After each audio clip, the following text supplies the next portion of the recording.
Hello, I am Robin Warner, an experienced engineer and magazine editor, and I am driving a 2021 Mazda 3 2.5 turbo hatchback.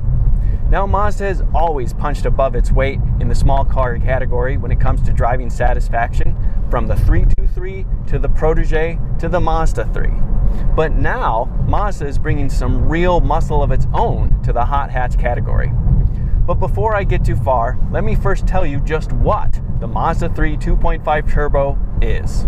The government classifies the 3 as a mid-size car that seats 5. But you and I both know that this is nothing short of a proper hot hatch. Having the turbo engine and all-wheel drive with the premium package makes this the top trim in the lineup, above the select, preferred, premium, and 2.5 turbo cars, which means it includes a gloss black rear spoiler, leather seats, and a navigation system. More importantly, it is powered by a turbocharged 2.5-liter inline-4, producing a peak output of 250 horsepower and 320 pound-feet of torque. That power then goes through a 6-speed automatic transmission and on to all 4 wheels. The base price for the 2021 Mazda 3 hatchback is $23,595. A 2.5 turbo is $31,995, and my test car costs $34,820. For those that are interested, I included detailed specifications, including dimensions, fuel economy, and options in the description. All right, let's take a look around the car. Okay, here is the 2021 Mazda 3 2.5 Turbo, and this one has the performance package. It is polymetal gray metallic, which is a very beautiful gray paint that has wonderful different contrasts, being in the sun versus being in the shade. It also rides on 18-inch aluminum wheels that are black. These are not BBS forged aluminum wheels. If you happen to see my short video that I did the other day, these are standard aluminum alloy wheels. The BBS wheels are a $918.95 option per wheel. Okay, so that's $3,675.80 for a set of the BBS wheels. I'm sure they're great. Anyway, this is a Kodo design Mazda 3 that originally came out in 2019. It's just new to have the turbo engine and all-wheel drive offered on it. It is a very beautiful and clean shape. Kodo design is supposed to elicit Japanese design and be minimalist. And I think you can interpret that to say, yeah, it's clean body lines. They're smooth. They have a lot of things going on. And it's ironic because the things that I like are the things that stick out. I really like this gloss black roof-mounted spoiler in back. And I really like what they did with the rear end and the 2 tailpipes back there. Now those are 2 pipes that come from 1 muffler. So it is actually a single muffler. If you look underneath and you look carefully, you can see it's a single muffler under there. But generally speaking, it's a beautiful looking car, and it's a hatchback, and it's all-wheel drive, and it's turbocharged, and it's going to be fun to drive. I'm all but certain.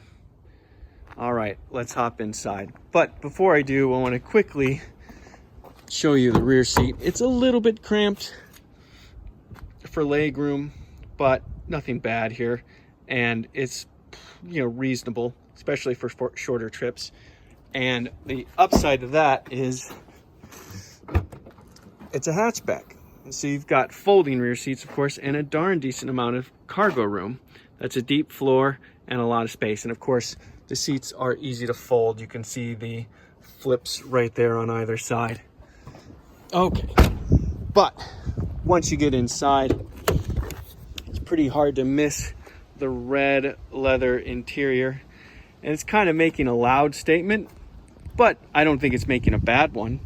I think generally speaking, the minimalist Kodo design is carried on throughout here. I do very much like that you've got real gauges to look at. That circle in the center is a screen, but the 2 gauges on either end are actual gauges, tachometer and fuel and those types of things. The steering wheel, You know, you have your usual options and buttons, but nothing too messy there. And then you've got camera view. You do have seat memory, and I like this little pocket for change or whatever else. And in the door, you know, usual things there. Kind of a bottle holder, cup holder kind of setup. That is an 8.8-inch center console screen right there. And automatic climate control, and you know my favorite, heated steering wheel, heated seats, gotta love it. And then you get a USB port there, and also you get more charging options down here under the armrest there. So that works well. Generally speaking, it's a clean design, it's comfortable seats, and it's nice interior, and I think it's time for a drive.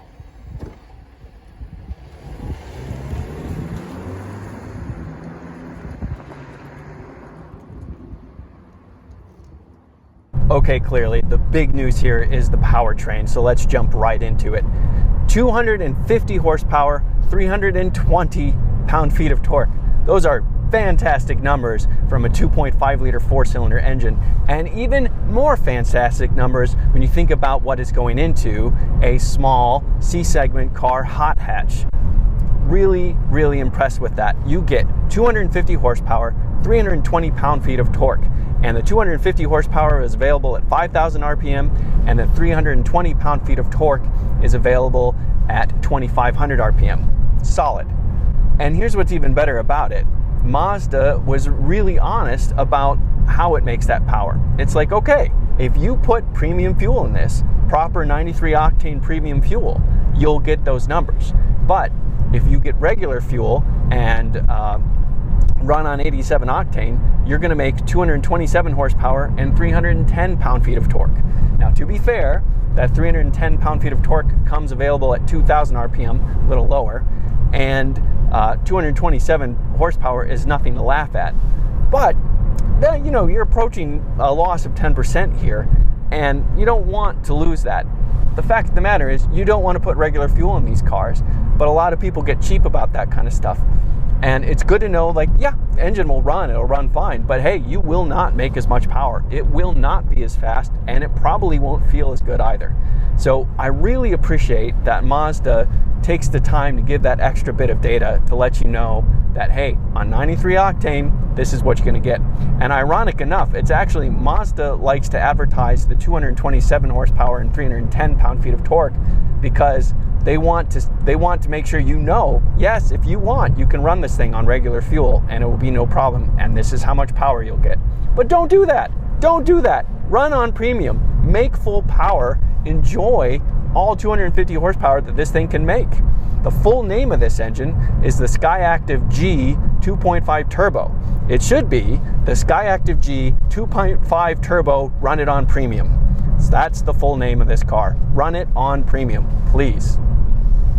Continuing on with powertrain, you get a 6-speed automatic transmission, which is kind of a bummer on two levels, actually, when you first look at that. One, why no manual?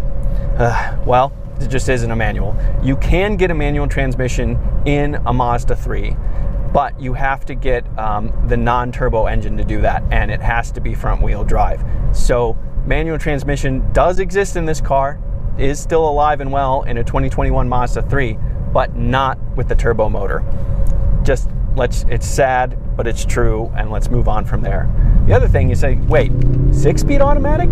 Aren't those like 10 years old and no one uses them anymore? Well, Mazda thinks they make engines with broad enough torque ranges that a 6-speed automatic transmission allows you to fully utilize the power available, and you don't need more than 6. And as a result, what you get is full availability of the power offered to you and fewer shifts, fewer pauses in torque and acceleration that you would get from shifting.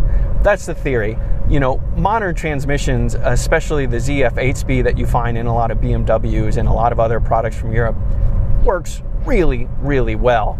And I don't think a lot of people feel like it's too fussy shifting, but I can appreciate Mazda's motivation for sticking with 6 speeds, and it won't be too far before something higher comes along. I'm all but certain.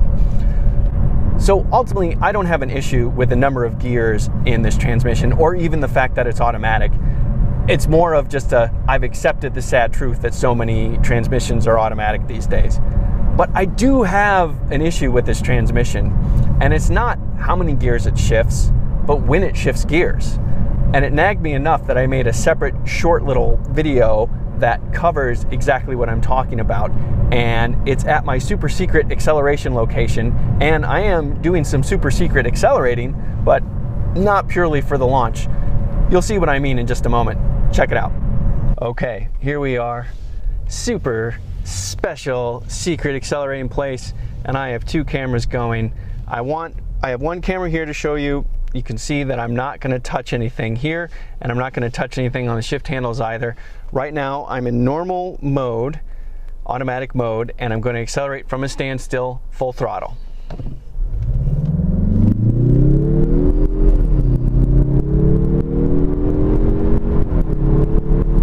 Shifting so early. And why? Why? It's not necessary. Okay, that's okay. That's just normal mode. Let's try sport mode.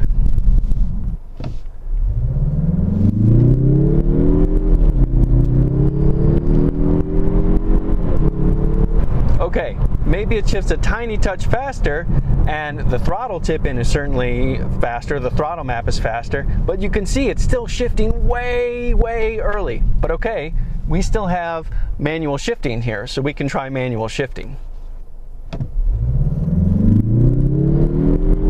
What? See? I'm not touching anything. Why are you shifting? Okay. That's disappointing. I mean, I want to be able to shift on my own. I want it to hold the revs until I tell you to shift or until you hit your red line. But you didn't do that. You just shifted on your own. You think you're smarter than me. You think you're smarter than me? That's not cool. Also, one real quick point to make. The sport mode doesn't really do anything to the steering or the suspension or anything like that. So the sport mode is just straight line performance, and it makes the throttle really aggressive at tip in, and I actually prefer in normal mode over sport mode, so I have a more progressive throttle. So do you see what I'm saying? Those early shifts are frustrating, and I think from a practical point of view, it's like, okay, you get peak horsepower at 5,000 RPM, you get peak torque at 2,500 RPM, you're shifting above 5,000 RPM, and you're shifting to above 2,500 RPM, so you're still in between peak torque and peak horsepower, fair. But when it comes to rev range and enjoying an engine and really letting it scream and sing to its full potential, you're missing that here, or at least it feels like you're missing it here. I would be much happier if it made the same amount of horsepower, but you got to hear it rev a little higher and just continue to pump through that horsepower. One more quick thing before we leave powertrains here. The turbo engine is only all-wheel drive, and that suits me just fine. 320 pound-feet of torque. You want to be able to distribute that to all four wheels, especially in a hot hatch like this. So I'm all for that. Turbo, four-wheel drive, hot hatch, that all sounds great to me. Okay, moving on from powertrain. A Mazda's strength has always been ride and handling. These are really good tuners when it comes to suspension to give you that real nice balance between a comfortable ride and solid handling with really good driver's feel.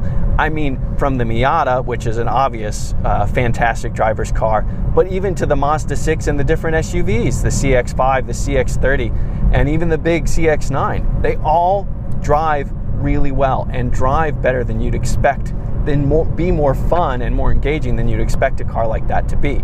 And this Mazda 3 definitely falls into that category, except I was really bummed to read that this car, this turbocharged all-wheel drive hot hatch car, has a solid rear axle.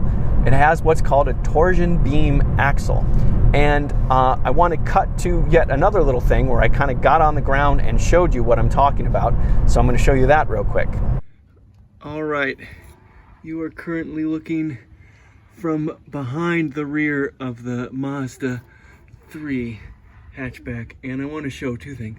First of all, there's a half shaft to prove that there's a rear axle back here, but also there's your coil spring, and then this one big bar that runs along the entire length of the car. And I'll scooch over. There's that same bar on the other side.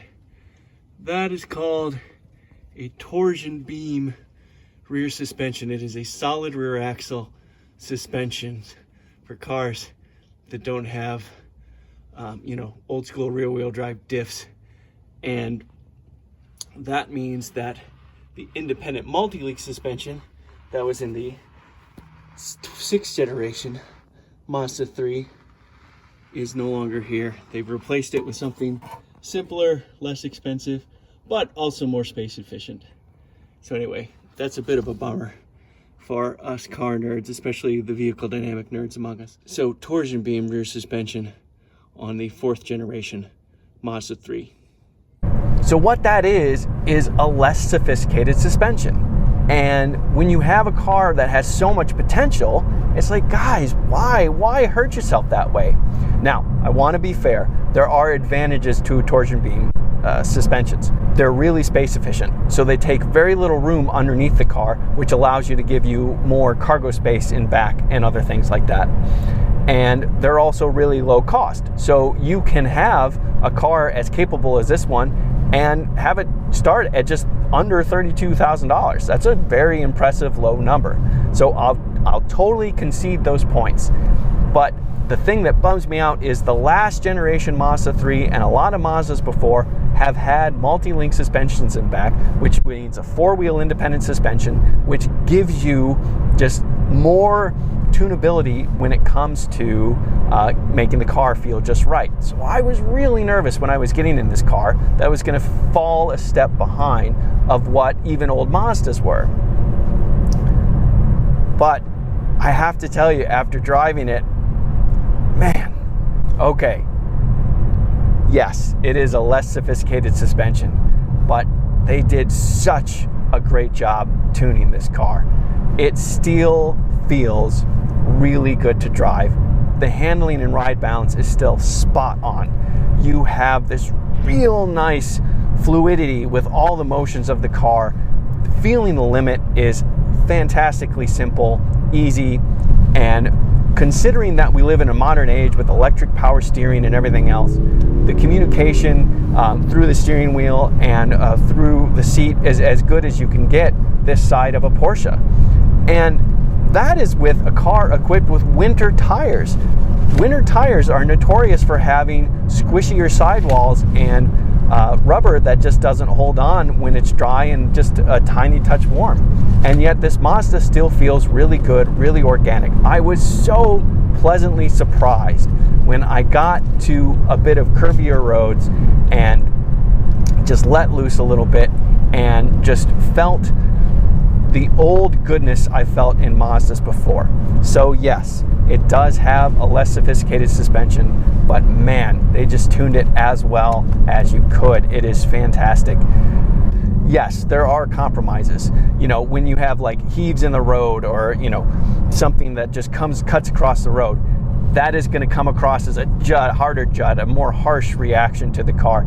And if the pavement is unsettled as you're cornering, the rear end is going to want to bounce around just a little bit more because those two axles are connected to each other and can't independently maneuver around little potholes and things like that. But aside from that, you still have really good feel.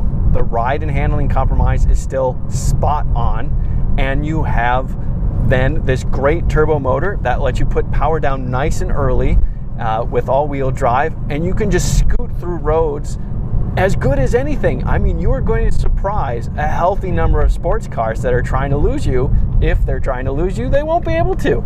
So I have to say, frustrated that the engineers had to work with a solid rear axle, but hats off to the job they did, because this thing feels really good, and that means that this car feels really good to drive. Mazda continues to build really good driving cars that offer a lot of feel, and then on top of that, what do I get? Heated steering wheel, heated seats, 8.8-inch touchscreen, navigation, all the amenities you're looking for, and of course all the driving aids, automatic emergency braking and blind spot detection and all that kind of stuff that are, you know, pretty much par for the course these days. And you got a darn decent amount of room, over 90 cubic feet in the interior and 20 cubic feet in the cargo area. This car offers a ton of utility, all-wheel drive tractability for inclement weather, and then when it's nice and curvy, you can have a lot of fun. And guess what? Look what I'm coming up onto. Some nice curved roads that I'm going to enjoy right now. I'm Robin Warner. Thank you for watching.